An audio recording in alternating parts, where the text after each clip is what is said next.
Silent, ready, 5 second, start. Bharat में सबसे ज़्यादा बजट पेश करने का रिकॉर्ड हासिल करने के बाद वित्त मंत्री निर्मला सीतारमण अब अपना 8वां बजट पेश करने जा रही हैं।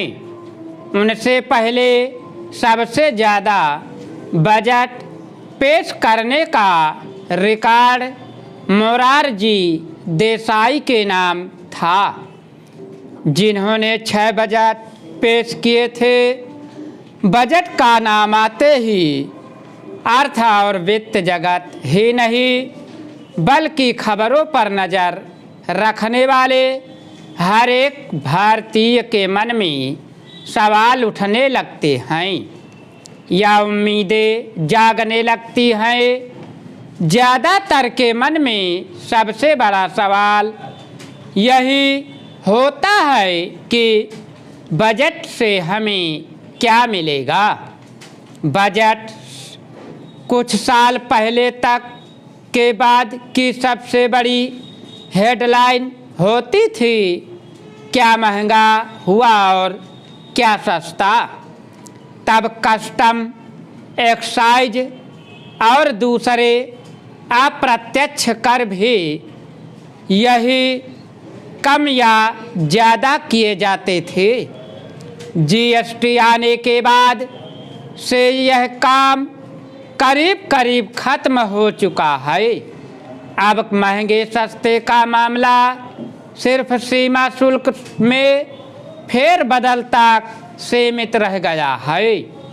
उद्योगों और बड़े व्यापारियों की नज़र अब उन नीतियों पर होती है जिनका फ़ायदा या नुकसान उन्हें तुरंत निकट भविष्य में या फिर लंबे दौर में होने की गुंजाइश दिखती है। लेकिन आम आदमी के लिए अब सबसे ज़रूरी चीज़ इनकम टैक्स का हिसाब रह गई है। खबरें चलने लगी हैं कि इस बार वित्त मंत्री आयकर के मामले में बड़ा दिल दिखाने वाली हैं।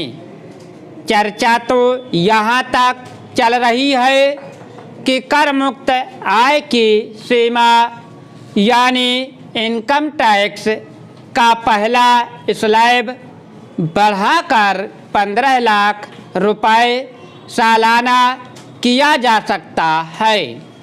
अभी पुरानी टैक्स व्यवस्था में 2.5 लाख रुपए और नई व्यवस्था में 3 लाख रुपए तक की कमाई टैक्स फ्री होती है। हालांकि स्टैंडर्ड डिडक्शन और दूसरी रियायतें मिलाकर 7 लाख से 7.25 लाख रुपए तक की कमाई टैक्स फ्री हो जाती है। जानकारों को लगता है कि ऐसी संभावना तो नहीं है कि सरकार 3 लाख की इस लिमिट को सीधे बढ़ाकर 15 लाख रुपए कर दे।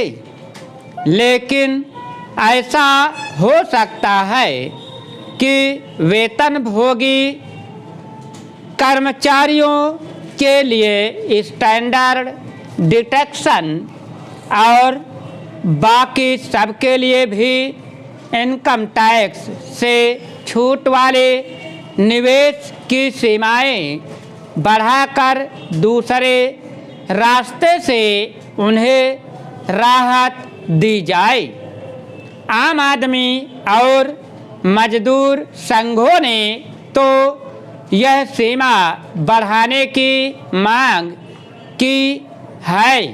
राष्ट्रीय स्वयंसेवक संघ से जुड़े भारतीय मजदूर संघ ने भी 10 लाख रुपए तक की कमाई को टैक्स फ्री करने की मांग की है। अगर तुम लोग नए हो तो सब्सक्राइब करो, वो जो लाल वाला बटन है उसके साथ सूर्य नमस्कार करो या फिर अनुलोम विलोम, मुझे नहीं पता, बस क्लिक हो जाना चाहिए। अब मैं